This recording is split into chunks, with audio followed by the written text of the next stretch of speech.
नमस्ते। आज का ये नया टॉपिक हम लेके आए हैं प्रैक्टिकल बेसिस पे। मतलब जो भी अभी आरओसी फाइलिंग का पीरियड स्टार्ट हुआ है, it's quite we can say tricky और we can say it's an unique for all the practitioners और all the professionals who are filing their annual returns on V3 portals.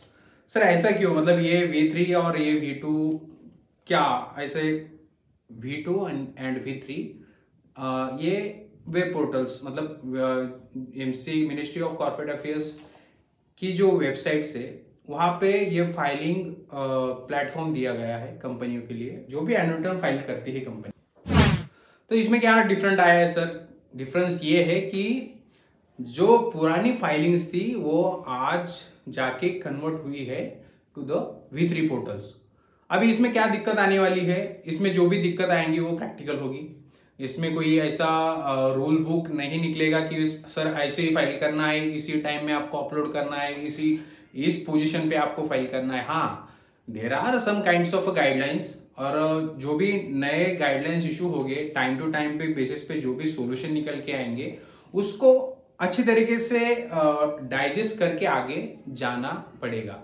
तो फिर sir ministry ने क्या किया है? तो मिनिस्ट्री की तरफ से कुछ एफएक्यूज रिलीज हुए हैं जो कि near about I think number of 62 FAQs है, लेकिन हम पूरे नहीं देखेंगे क्योंकि रिलेवेंट टू एनुअल रिटर्न चालू है। मतलब we are only focusing on the filing of a annual return, how to file an AOC4, how to attach the attachments, what are the sequences that we need to carry out.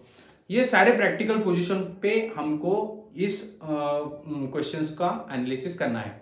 तो अब सबसे पहले start कहाँ से होगा? मतलब V2 और V3 portal ये इसमें डिफरेंस, मेजर डिफरेंस क्या है? तो मेजर डिफरेंस यही है कि ये वेब बेस्ड V3 एक वेब बेस्ड प्लेटफॉर्म है और V2 it's an kind of offline we can say. मतलब वहां पे PDF फॉर्म आपको डाउनलोड करना पड़ता था, फिलअप करना पड़ता था, देन उसको सेव करना और फिर अपलोड करने का एक अलग उसमें लॉगिन करके फिर आप वो अपलोड कर सकते थे।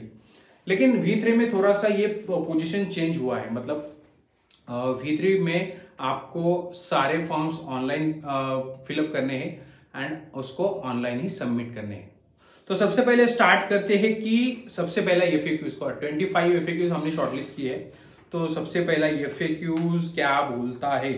तो सबसे पहला FAQ यही बोल रहा है कि डिफरेंस क्या है V2 एंड V3 का, मेजर डिफरेंस। तो डिफरेंस मैंने वही एज सच बोला कि जो ऑफलाइन और ऑनलाइन ये मेजर डिफरेंस हो गया। उसमें फर्दर इधर माई वर्क स्पेस आपको मालूम होगा कि V2 में माई वर्क स्पेस पे जाके आपको पूरा आपका काम करना पड़ता था। अब यहाँ पे माई एप्लीकेशंस पे ये टैब अलग से आया है। और दूसरा ये लॉगिंग का जो तरीका है वो थोड़ा सा चेंज हो गया है। मतलब पहले पासवर्ड और यूजर आईडी जो आपका था वो आप क्रिएट करते थे, लेकिन यहाँ पे यूजर आईडी आपका ईमेल होगा, लॉगिन आपको करना है, वन टाइम लॉगिन होगा, फर्स्ट टाइम लॉगिन हुआ तो वहाँ पे OTP भी आपको पूछा जाएगा। तो ये नियर अबाउट माइनर थोड़े से डिफरेंसेस यहाँ पे हम देख सकते हैं। तो सर आगे चल के जो भी डिफरेंस आता है, मतलब जो भी सेकंड FAQ बोल रहा है, क्या बोल रहा है कि are any new forms rule out as a part of lot 3 forms launch. Yes, मतलब अभी इसमें क्या बोला है कि कुछ नए फॉर्म्स उसमें रोल आउट हुए क्या? तो हाँ, इसमें क्या हुआ है कि AOC2 देन उसका extract of auditors report, stand alone consolidate और एक्सट्रैक्ट ऑफ बोर्ड रिपोर्ट्स, ये मेरे हिसाब से ये कुछ नया काम इसमें जुड़ा गया है। मतलब ये एक्स्ट्रा वर्किंग और extra clerical work we can say. मतलब जो भी ऑडिट रिपोर्ट ऑलरेडी बना है उसको फिर से कॉपी करो, उसमें डालो, फिर से DSC लगाओ, PDF डाउनलोड करो, फिर से अटैच करो। लेकिन हाँ, ये थोड़ा सा मेरे हिसाब से थोड़ा सा दिक्कत वाला काम। आगे चल के देखते हैं कि न्यू जब फाइलिंग स्टार्ट होगा तब इसमें क्या नए नए डेवलपमेंट्स आते हैं। और नंबर 3 जो FAQ बोल रहा है कि डायरेक्ट रिपोर्ट के लिए जो भी अटैचमेंट होती थी क्या वो रिमूव हुई है? मतलब it's required to include board reports while attaching financial statement to this forms.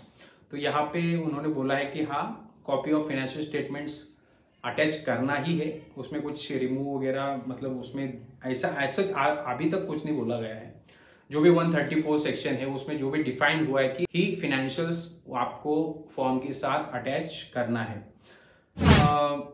आगे जो FAQs है उसमें बोला है, नंबर 4 का FAQs है, उसमें are AOC 1, AOC 2 extract of board reports, extract of auditor reports stand alone and extract of auditors report applicable to AOC for ex-burial। मतलब अभी ये जो सारे जो अटैचमेंट्स है क्या वो ex-burial के लिए एप्लीकेबल है? तो नहीं, ये फॉर्म्स जो अटैचमेंट है वो ex-burial के लिए एप्लीकेबल नहीं है। ओनली CSR 2 जो फॉर्म है वो फिल करना पड़ेगा in respect of AOC for ex-burial के साथ। तो ये एक अलग सा FAQ है। 5th FAQ जो बोल रहा है, जो हमने शॉर्टलिस्ट की थी उसमें, in case there is any form which is filed on MCA V2, मतलब V2 पे जो फाइल हुआ है form and still pending, what will happen to that form and will that be cancel और ट्रांजिस्टेड टू द V3। अभी इसमें क्या उन्होंने आंसर में लिखा है कि जो भी पेंडिंग फॉर्म्स है V2 में will be translated to the मतलब जो भी ट्रांसमिट हो जाएंगे टू द V3 पोर्टल, और in case any form is currently under resubmission required status और get remark under resubmission required status to post go live, it must be resubmitted in V3 system by 15 August 2025। मतलब ये date ध्यान में रखना है साहब। कैसा है, 15 अगस्त 2025 तक जो भी फॉर्म्स पेंडिंग है रिसबमिशन के लिए V2 पोर्टल पे, वो V3 पे आपको रिसबमिट करने हैं बिफोर 15 अगस्त 2025। और forms that are pending payment status in version 2 will be mark as cancel in version 3। मतलब जो भी पेंडिंग पेमेंट के लिए अभी तक होल्ड है V2 पोर्टल पे वो कैंसल हो जाएगी इन V3 पोर्टल्स। मतलब ये दो डेट्स आप ये दो डिटेल्स आपको ध्यान में, पेमेंट फॉर पेंडिंग वो कैंसिल हो जाएंगे, और जो भी रिसबमिशन के लिए अभी भी पेंडिंग है V2 में, that has to be filed before 15 August 2025। तो ये डेट आपको ध्यान में रखना है। अगला जो FAQ बोल रहे हैं कि क्या जो JNL 1 फॉर्म फाइल हुआ था एक्सटेंशन ऑफ AGM के लिए इन V2 portal and it was pending in V3, now it is showing as resubmission required but there are no remarks mentioned, what should I do? This change जो भी JNL 1 file किया था extension of AGM के लिए, तो उसको resubmission required बोल के स्टेटस आया, लेकिन कुछ रिमार्क नहीं बोल रहा है, ऐसा एक FAQ पूछा गया है। तो उसमें आंसर ये है कि this change has been done due to transition period, मतलब transition from V2 V3 portal, you are required to resubmit the form along with the attachment in V3 portal. मतलब आपको वो फॉर्म अलग से सबमिट करना है, मतलब अलग से, मतलब वहाँ पे आपको वो रिसबमिशन बोला गया तो आपको वो फिर से रिसबमिट करना है V3 पोर्टल पे। 7 नंबर का जो FAQs है, is the refund from available in both V2 and V3 portal. अभी ये थोड़ा सा सीरियस कंडीशन है। रिफंड मतलब ये होता है कभी कभी कि जो अमाउंट है चालान की वो डिडक्ट हो जाती है, लेकिन फॉर्म फाइलिंग स्टेटस पे नहीं जाता है, मतलब उसका स्टेटस वहाँ पे भी होल्ड हो जाता है। तो ये सिस्टम में कभी कभी दिक्कत आती है। तो सर क्या अभी इसका रिफंड अवेलेबल फॉर्म अवेलेबल है बोथ V2 एंड V3? तो इसका आंसर है कि जो रिफंड का फॉर्म है वो सिर्फ V3 पोर्टल पे अभी अवेलेबल है, मतलब V2 पोर्टल पे अभी रिफंड फॉर्म आप फाइल नहीं कर सकते हो। तो अगला जो FAQ है वो FAQ ये बोल रहा है कि how do we file multiple forms from one user ID as in V2?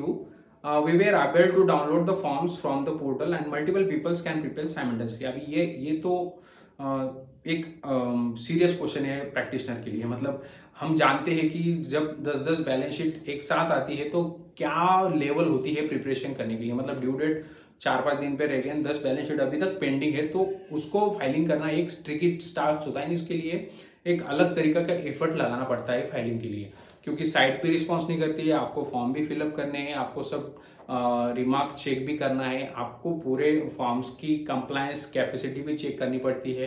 तो ये सारी दिक्कत आती है प्रैक्टिकल सिचुएशन में। तो अभी यहाँ पे क्या हो रहा है कि बिजनेस यूजर 1 सिंगल यूजर होता है, उसमें आप जाके फॉर्म बना सकते हो, डाउनलोड कर सकते हो। लेकिन ये इन्होंने पूछा है कि क्या कितने यूजर आईडी, हम इसको एक यूजर आईडी कितने फॉर्म्स फिलअप कर सकती है। तो इन्होंने क्या बोला है, a concept of offline utility has been introduced in V3 portal for annual filing forms to handle this issue and make the process easier. मतलब इन्होंने ये आंसर दिया है कि हमने ऑफलाइन एक प्रोसीजर डिफाइन की है, वहां पे जाके आप ये फॉर्म फिलअप कर सकते हो। एंड अब ये जो अभी पूछा गया है कि कितने फॉर्म्स फिलअप कर सकते हो, तो ये उन्होंने बोला है कि आप ऑफलाइन V3 इसको प्रेफर कर सकते हो।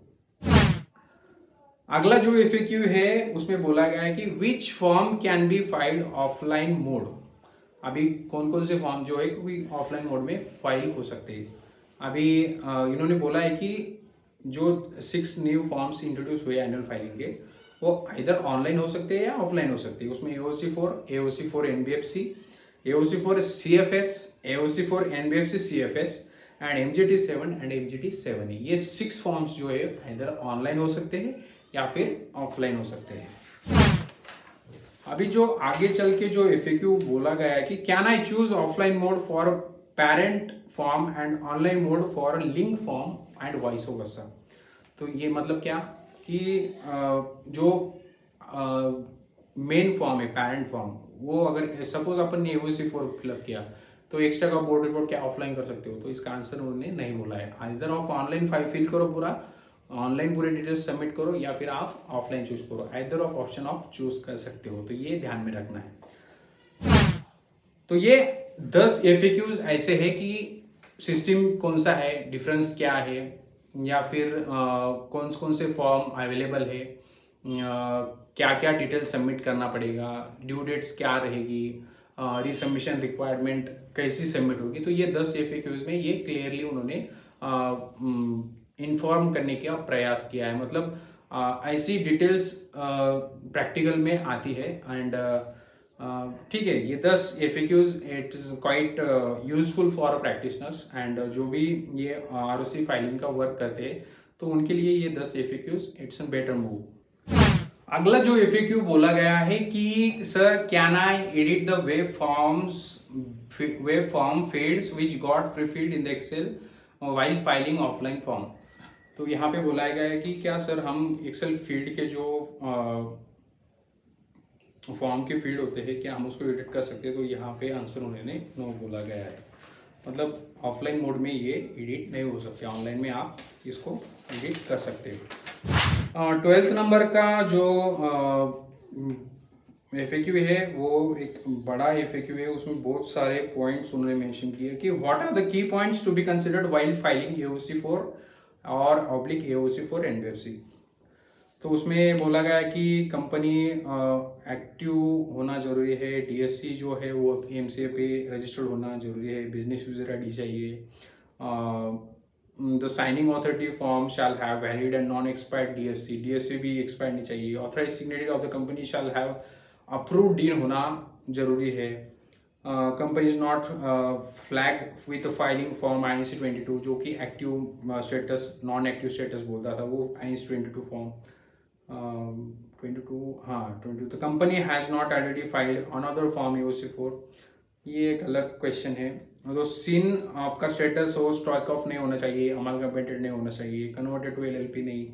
तो ये सारे जो प्रैक्टिकल प्रॉब्लम्स है वो उन्होंने मेंशन किए। Membership number of an certificate जो कि प्रैक्टिशनर उसको सर्टिफाई करता है उसका वो वैलिड होना चाहिए। और there is no overlap in the period entered in any form. SRN number जो होता है उसका ADT1 INC 20 AOC4 MGT14 general entered in the form must be approved and associated with the company.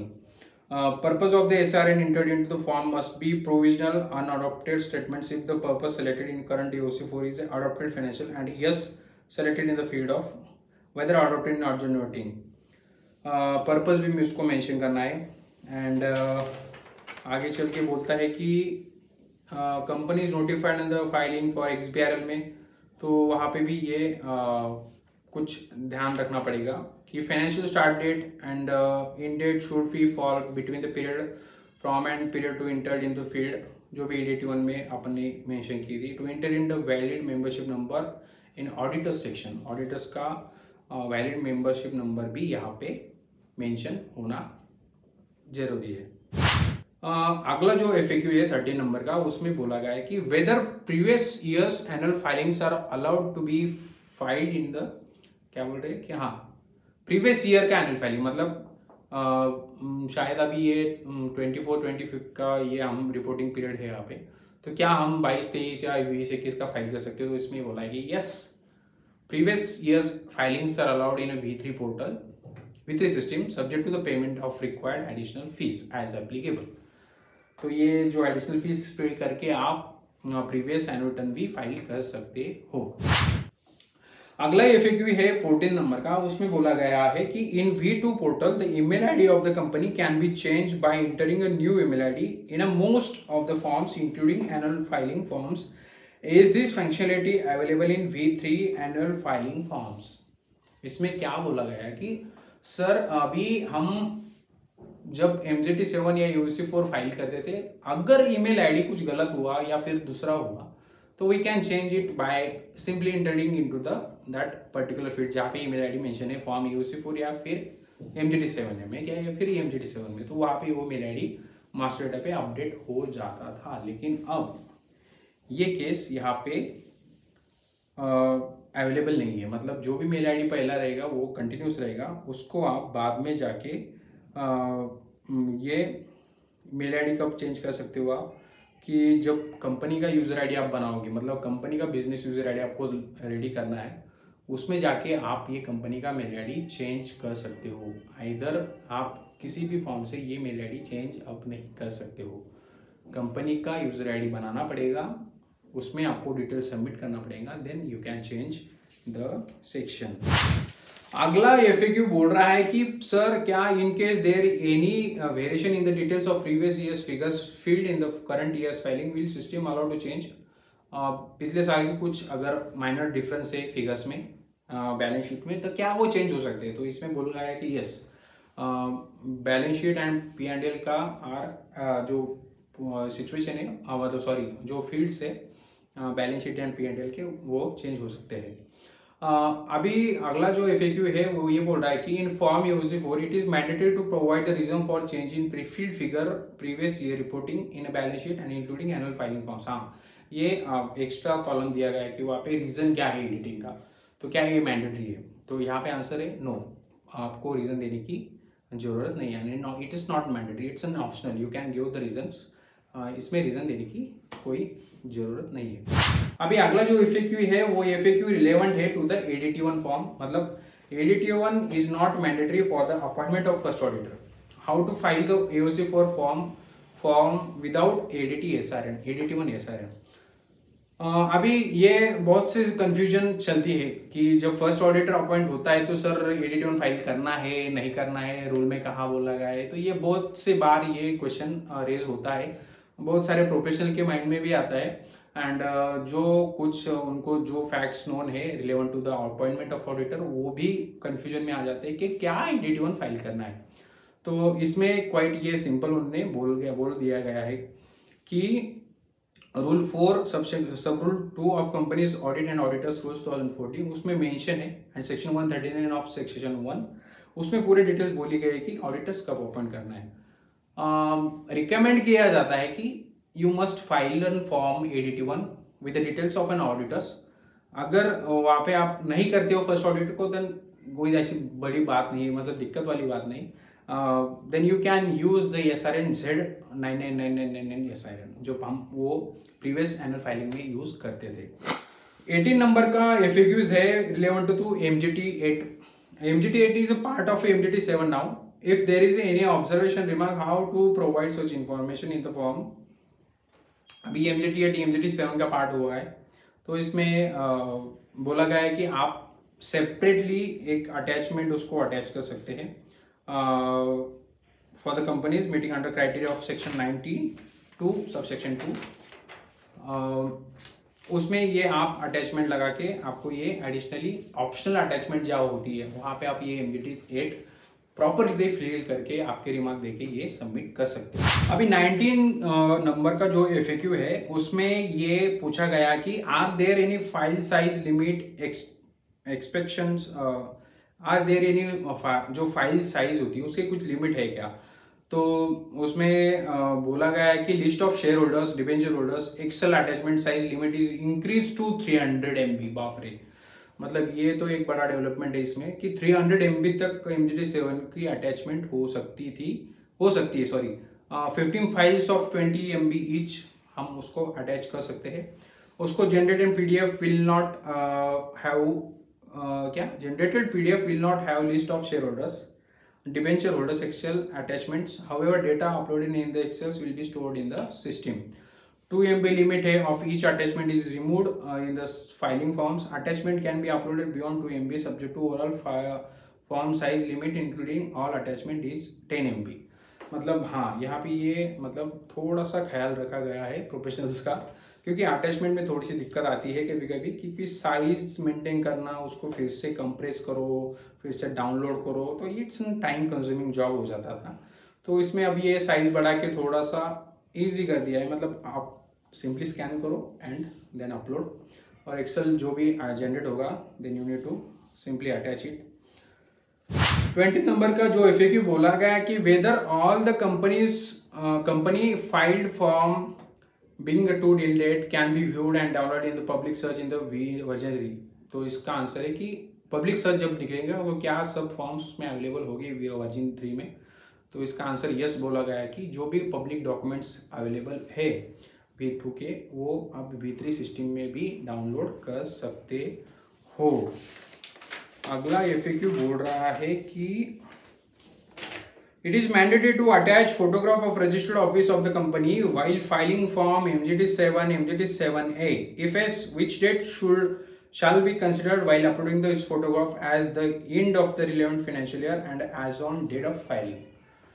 Boss ये बहुत major development है, क्योंकि क्या होता है कि रजिस्टर्ड ऑफिस मेंटेन तो है एड्रेस से, लेकिन रजिस्टर्ड ऑफिस कहाँ है। ROC को भी ये दिक्कत आती है हर टाइम कि जब भी कोई नोटिस देना हो, कोई डॉक्यूमेंट्स आपको डिलीवर करना हो रजिस्टर्ड ऑफिस पे, या फिर कोई भी शेयर होल्डर्स को जिसको देखना है, या कि यार साहब हमारा आपका रजिस्टर्ड ऑफिस कहाँ है कंपनी का। तो कभी कभी ये रजिस्टर्ड ऑफिस सिर्फ एड्रेस पे होता है, रियल में कभी नहीं होता है। तो इसके लिए क्या प्रिकॉशन है आप it is a mandatory to attach latest photograph of a registered office of the company showing external building and a name and address prominently visible as aligned with the requirements specified क्या specified हो सकता है अभी in section 12 subsection 3A of the Companies Act 2013। अभी photograph ये एक major development है, क्योंकि it's an kind of rule we can say, मतलब फॉर्म में अगर दिया गया है तो it is a rule and you have to follow it. अगर ठीक है, अभी जो भी प्रोफेशनल्स है उसका भी सर्टिफिकेशन है वो तो रजिस्टर्ड ऑफिस का फोटो लगाना ही पड़ेगा। मतलब अभी जो भी रजिस्टर्ड ऑफिस आपको आपने शो किया है, मतलब जो भी एड्रेस आपने मेंशन किया है, आपको सिंपली जाके वहाँ पे आपका बैनर, आपकी नेम प्लेट या जो भी कंपनी के डिटेल्स है, सिन नंबर, कंपनी का name, contact details, registered office का एड्रेस, और आपको फोटो निकालना है outside building of the registered office where that name plate is affixed. आपको properly with latitude and longitude ये फोटो निकालना है विद GPS डिटेल्स। तो ये सबमिट करना है at a time of filing of your annual return of an company. तो ये ध्यान में रखना है कि फोटो भी लगाना पड़ेगा। उसमें अगला FAQ ये है कि my registered office is situated in the multi store building, the name board will not be outside the building, how do I attach the photographs in the case. ठीक है, फोटोग्राफ्स बाहर नहीं लगा सकते हो, कोई there is some practical reasons. Then any photographs taken for this purpose and aligned with the requirements specified in section 12(3)(a) of the Companies Act। मतलब अगर उसमें अलाइन तरीके से अपन ये फोटो ले सकते हैं तो it can be allowed as an photograph of an company. It is mandatory to provide a gender wise shareholders count in MGT7 and MGT7A। भाई साहब अभी ये तो नई डेवलपमेंट्स और एक है कि क्या इसमें जेंडर प्रोवाइड करना है, तो इसमें बोला गया है yes, it is mandatory to provide gender wise breakup of a number of shareholders in the MGT7 and MGT7A. However, gender is a field is optional in a list of shareholders oblique debenture holders predefined excel. भाई साहब अभी ये भी बोलना पड़ेगा कि company में कितने मेल और कितने फीमेल्स और कितने जेंडर्स, मतलब जेंडर वाइज उन्होंने ये सेक्शन का ब्रेकअप किया है in form MJT7 and MJT7A। अभी ये लास्ट के 2 FAQs हमारे बाकी है, उसमें क्या उन्होंने मेंशन किया है, मतलब ये हमने शॉर्टलिस्ट किए थे 25 जो कि हमारे practical most of the practicals के रिलेवेंट है, बाकी भी रिलेवेंट है लेकिन क्वाइट जो जहाँ पे ज़्यादा फोकस होता है वहाँ पे ये 25 FAQs हमने शॉर्टलिस्ट किए थे। उसमें सेकंड लास्ट ये बोल रहा है कि I have provided increase in authorised share capital while filing MJT7 and MJT7A। Will this increased value get updated in the system? भाई साहब विदाउट फाइलिंग ऑफ SS7 आप ये कैसे कर सकते हो, मतलब समझ में नहीं आ रहा कि ये FAQ है ही क्यों।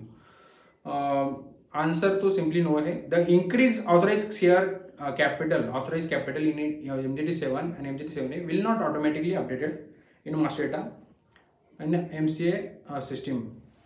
बहुत पुरानी बात थी, जब हम नए थे आर्टिकल तब ये होता था थोड़ा बहुत, लेकिन अब नहीं होता है क्योंकि अब ये सिस्टम थोड़ी सी स्मार्ट हुई है and they are system is also knowing the law, we can say yes system is also knowing the law and system can not move in to that way that we are thinking. तो यहाँ पे ये no बोला गया है। And सबसे last and best, can I revise previously filed form MJT7 MJT7A। जब यहाँ पे V2 पे अवेलेबल था कि आप सेकेंड टाइम भी MJT7 अपलोड कर सकते हैं या MJT7 अपलोड कर सकते थे, तो ये ऑप्शन यहाँ पे भी दिया गया है कि revise filing is allowed for the same financial year only if the original filing was submitted with the radio button mark as a no in AGM head. अभी बापू ये तो एक अलग डेवलपमेंट है कि जब आपका रेडियो बटन नो होगा तभी ये सेकेंड फाइलिंग अलाउ है। The type of filing shall be selected as a revise and it is mandatory to provide approved SRN of the previously filed form MJT7 MJT7A for the same financial year। अभी इसमें ये बोला गया है कि revised filing is allowed for the same financial year only if the original filing was submitted with the radio button mark as a no in AGM field। मतलब क्या कि तुम्हारी AGM होल्ड हुई थी या नहीं, उसमें अगर नो बोला गया है तब भी आप ये सेकंड टाइम पे फाइलिंग कर सकते हो। तो please more cautious relevant to the filing of MJT7, वहाँ पे आपको रिवाइज फाइलिंग नहीं मिल सकती है without selecting radio button as a no in AGM field. तो ये सारे FAQs हमने देख लिए हैं, फटाफट से रिवाइज करते हैं कि क्या FAQs है। फर्स्ट ऑफ डिफरेंस, क्या डिफरेंस है? डिफरेंस कुछ नहीं है, जो ऑफलाइन था वो वेब बेस हो गया। रिक्वायरमेंट्स जो एज सच V2 पे लगती थी वो V3 पे भी है। अटैचमेंट्स थोड़ा सा डिफरेंस हुआ है, फोटोग्राफ्स एक अटैचमेंट एक न्यू डेवलपमेंट्स आई है। फाइलिंग कैपेसिटी जो फॉर्म की अटैचमेंट्स की वो थोड़ी सी बढ़ा गई है, बड़ी है। लेकिन इसमें एक दिक्कत है कि auditors extract and board report extracts ये फिलअप करने का लॉजिक अभी तक हमें नहीं समझ में आया एज ए प्रैक्टिकल कि ये क्यों दिया गया। If there is an attachment of audit report by the auditor, जो ऑडिटर ने सबमिट किया है उसको फिर से हम क्यों सबमिट करें, मतलब जो ऑडिटर ने लिख के दिया है कि बाबा this are the reason this are, अभी इसमें कुछ अलग प्रैक्टिकल कुछ अलग लॉजिक लगाया गया होगा। लेकिन हमें तो ये सबमिशन के टाइम पे थोड़ा सा हेजिटेट वर्क हो जाएगा क्योंकि उसमें टाइम चला जाता है कि फिलअप करना है, फिर से ऑडिट रिपोर्ट एक्सेल में बनाओ, उसको वर्ड में देखो, कॉपी करो, ये पॉइंट्स पढ़ो, उसको अटैच करो, अपलोड करो, quite hesitate work we can say. कुछ पॉइंट्स है जो कि अच्छे हैं हमारे लिए कि जो प्रीवियस डेटा है वो प्रीफिल होके आएगा, जो भी हमने प्रीवियस ईयर फाइल किया था, तो एक वो काम कम हो गया। And yes quite simple, filing तो करना है कैसे भी करें। देखते हैं अभी आगे चल के क्या क्या डेवलपमेंट्स होते हैं। जो भी नया कुछ आएगा तो definitely we will back again. And तब तक के लिए जो भी दिक्कत आती है, कोई भी क्वेश्चन ऐसा रह गया कि हम उसको डिस्कस नहीं कर पाए यहाँ पे, तो please give a comment on this. आगे चल के इसके बारे में हम और बात करेंगे। तब तक के लिए please take care and annual filing करो, अच्छे से करो, क्या क्या होता है, क्या क्या दिक्कतें होती है, we will definitely share. And हमारे प्रोफेशनल कलीग्स भी है जो भी साथ में डिस्कस करके इसका सोल्यूशन निकालेंगे।